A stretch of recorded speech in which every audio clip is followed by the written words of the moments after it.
Sudan's capital Khartoum is no longer the beautiful city full of allure. Once upon a time, this capital city on the Nile had an impressive skyline, international hotels, cafes on the waterfront, and the oldest university in the country. But now, when you drive across the bridge over the Nile to the city center, almost every building is damaged. Windows have been blown out, walls are blackened, and bullet holes are everywhere. In recent years, there has been heavy fighting in Khartoum between the paramilitaries of the RSF and the government army of Sudan, the SAF. The two generals of these fighting groups first seized power in Sudan together, but then fell out. The war came as a surprise to many Sudanese in Khartoum, a city that had never experienced conflict before. This is the tragic story of the 2023-2025 Battle of Khartoum.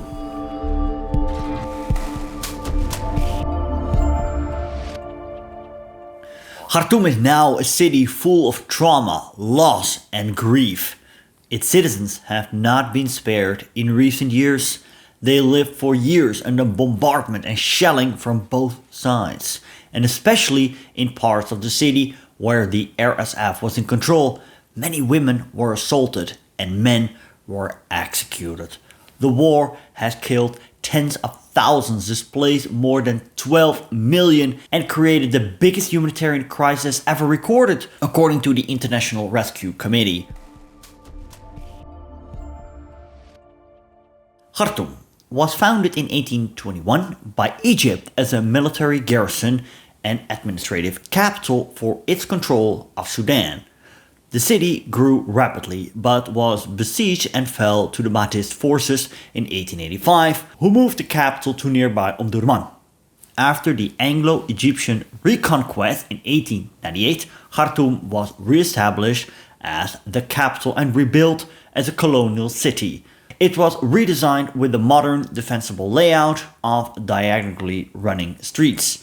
The new colonial government implemented a land survey, built infrastructure like a railway to Port Sudan, and established modern legal and administrative systems. The period also saw the creation of educational institutions like the Gordon Memorial College, which inadvertently fostered the growth of Sudanese nationalism. After British rule ended in 1956, Khartoum remained Sudan's capital and center of power, but the nation experienced political instability, including civil wars, coups, and periods of military rule. The city became a symbol of this continued struggle, with its development concentrated in wealth, jobs, and education at the expense of other regions, a legacy of its colonial past, where power was already centralized. The first shots of the current Sudanese civil war were fired in Khartoum.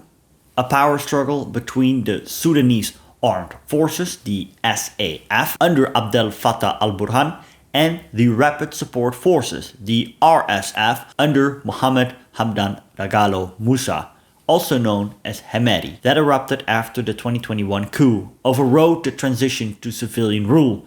Deep disagreements over the integration of the RSF into the National Army and who would command the merged forces caused the RSF to make the first strike, starting the Battle of Khartoum, starting the current Sudanese civil war. The Battle of Khartoum began on the 15th of April 2023, when the Rapid Support Forces launched a coordinated assault across the capital region, Khartoum, Omdurman, and Bahri. Their first objectives were strategic choke points: Khartoum International Airport, the Presidential Palace, and key SAF bases. Within hours, RSF fighters overran the airport terminals, grounded aircraft, and seized several neighborhoods. The Sudanese Armed Forces, SAF, caught by surprise, withdrew to fortified compounds such as General Command Headquarters, where they established defensive perimeters. By mid-2023, Khartoum had fractured into zones of control. The RSF held most civilian districts and road networks, while the SAF maintained isolated military positions supported by airstrikes and artillery from the outskirts. Urban combat intensified as RSF units entrenched themselves in residential buildings, using the narrow streets and alleys to negate SAF's superior army.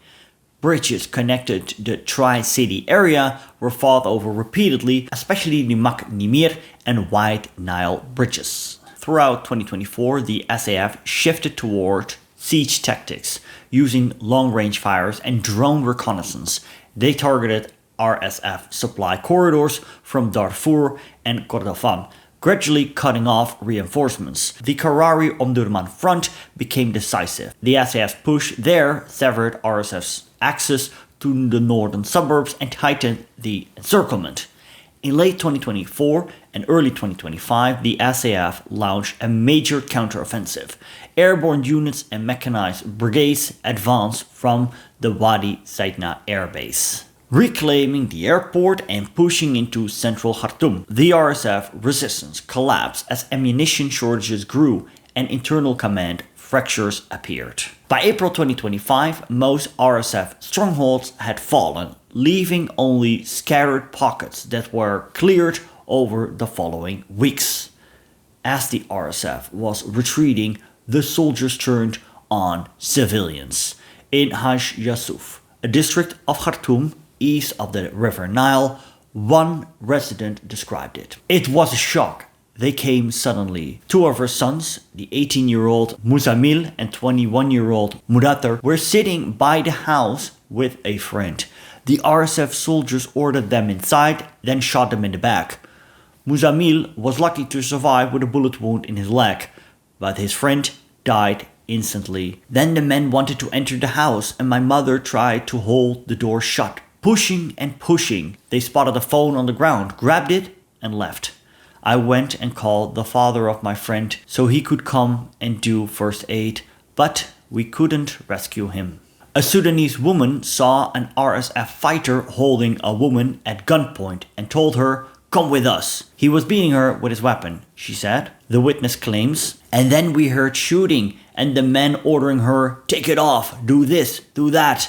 Then the fighting around us intensified and we couldn't hear any more. Bullets were falling in the area, so we hid inside the house. The end of the battle left Khartoum devastated. Entire districts were depopulated, military infrastructure was shattered, and the capital, though nominally under SAF control, was transformed into a largely uninhabitable ruin. Today, people are returning to Khartoum. The better neighborhoods of the Sudanese city in particular are still virtually empty. The wealthier city dwellers have fled abroad to countries such as Egypt and Saudi Arabia. They do not want to and do not need to return to a country that is still at war, to neighborhoods with a lack of water, electricity, and medical care. Nevertheless, millions of people still live in Khartoum. Those who stayed behind because they didn't have the money to flee or were too old to leave. The hospitals remain busy, treating children with blown-off limbs after encountering unexploded devices, among other injuries. A study by the London School of Hygiene and Tropical Medicine estimates that between April 2023 and June 2024, about 61,200 people died in Khartoum state from all causes, including violence, disease, and starvation. Of those, they estimate around 26,000 were killed by intentional violence, battles, shelling, etc. Broader conflict-wide death estimates go as high as 150,000 according to some observers. A female teacher named Mona recently returned to her city of Khartoum and feels she can only move forward once the fighting stops. I hope the world listens to us and that the war ends.